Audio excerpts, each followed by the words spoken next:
வணக்கம்.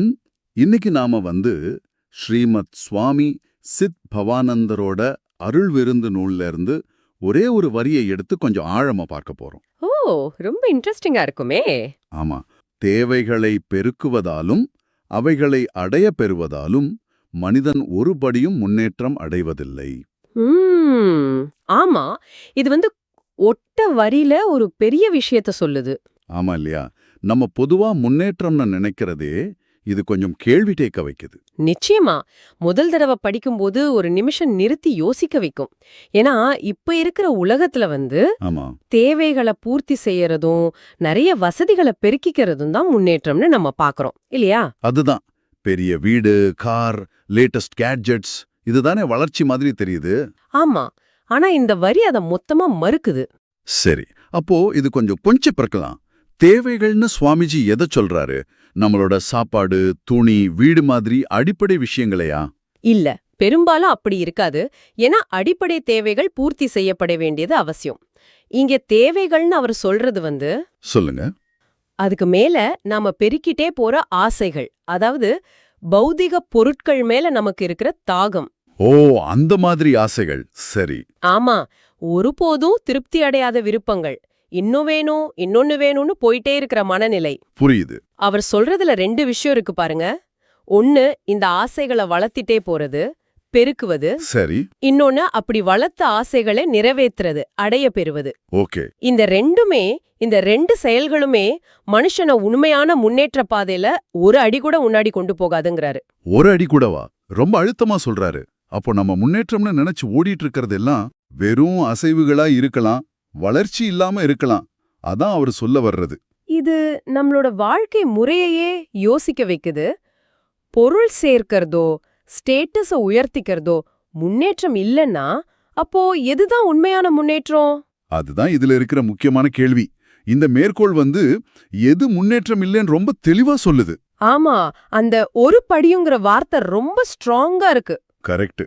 கொஞ்சம் கூட இல்லைன்னு அடிச்சு சொல்ற மாதிரி இருக்கு. இதுல இருந்து நாம என்ன புரிஞ்சுக்கலாம்னா, உண்மையான முன்னேற்றங்கிறது வெளியில இல்ல. அப்போ உள்ளுக்குள்ளையா? ஆமா, அது அக உலகத்துல நடக்க வேண்டிய ஒண்ணு. மன அமைதி, சுய கட்டுப்பாடு, நம்ம குணங்கள்ல வர்ற நல்ல மாற்றம். நம்மள நாமே ஆழமா புரிஞ்சுக்கிறது, இரக்கம், மத்தவங்களுக்கு உதவுற மனப்பான்மை, இந்த மாதிரி விஷயங்களா இருக்கலாம். ஓகே, அக வளர்ச்சி.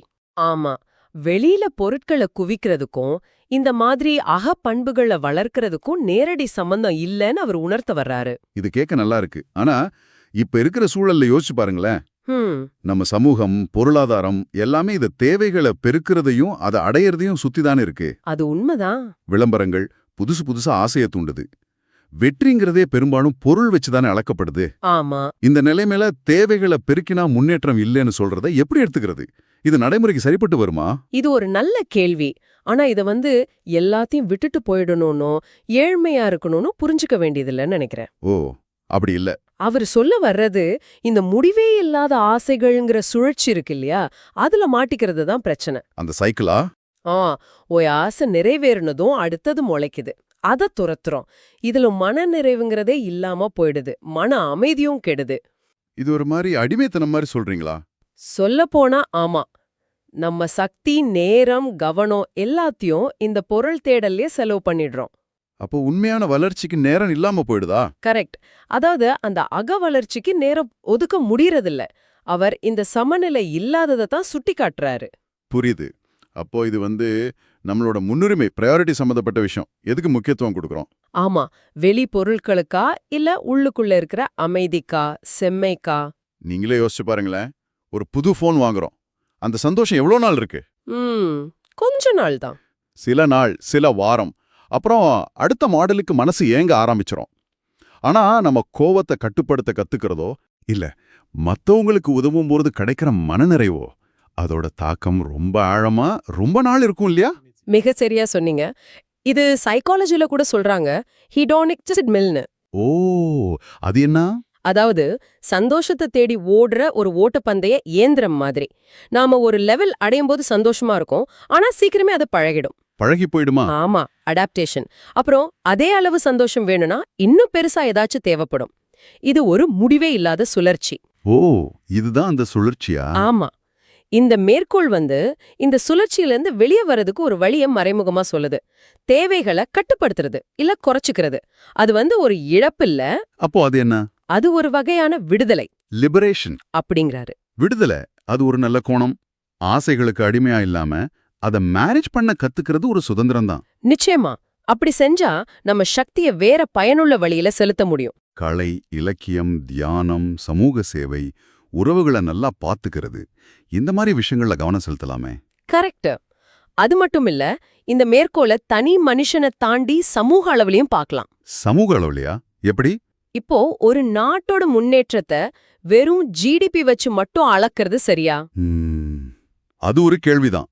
மக்களோட மனநலம், கல்வித்தரம், சுற்றுச்சூழல் பாதுகாப்பு, சமூக நீதி இதெல்லாம் முக்கியம் இல்லையா? ஆமா, நிச்சயமா முக்கியம். வெறும் பொருள் உற்பத்தியை பெருக்கிறது மட்டும்தான் முன்னேற்றம்னு ஒரு சமூகம் நினைச்சா அது மனுஷனோட முழுமையான நலனை கவனிக்காம விட்டுட அபாயம் இருக்கு. அப்ப இந்த மேற்கோள் உண்மையான சமூக முன்னேற்றம்னா அது பொருளாதாரத்தோட அறநெறியையும் அகவளர்ச்சியும் சேர்க்கணும்னு சொல்லுது. ஆமா, அந்த சிந்தனையை தூண்டுது.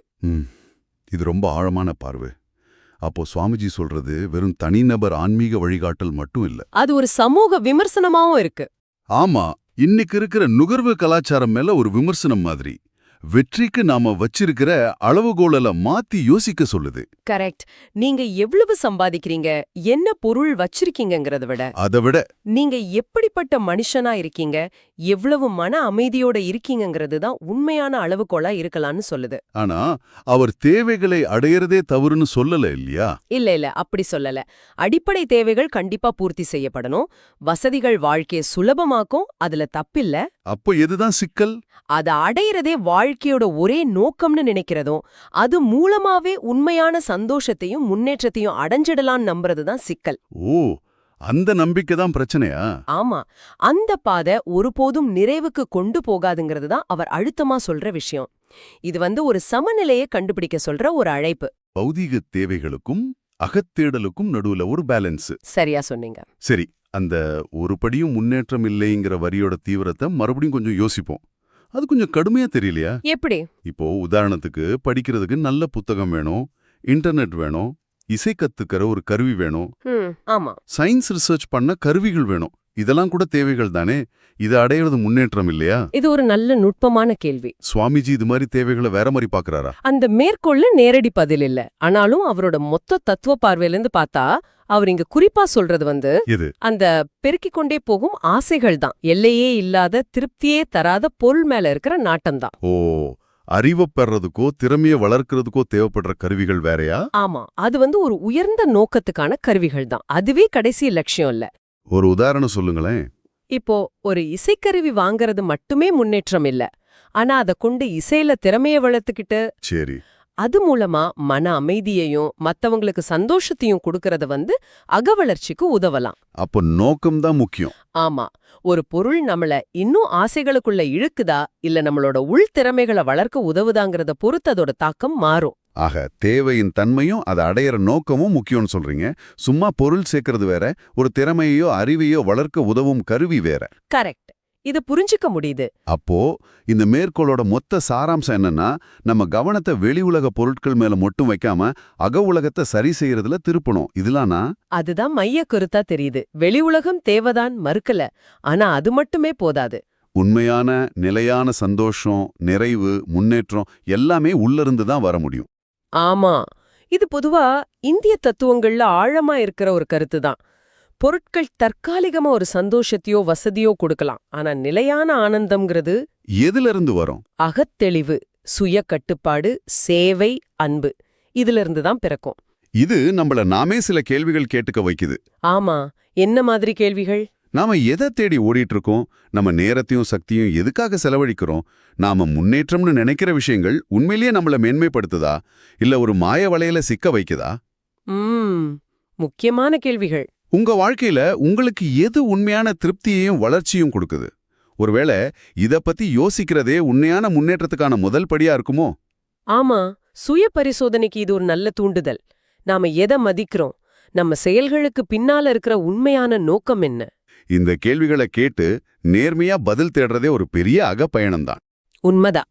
அப்போ ஸ்ரீமத் சுவாமி சிற்பவானந்தரோட அருள் விருந்து நூல்ல இருந்து நாம பார்த்த இந்த ஒரு வரி, தேவைகளை பெருக்குவதாலும் அவைகளை அடையப் பெறுவதாலும் மனிதன் உருப்படியும் முன்னேற்றம் அடைவதில்லை.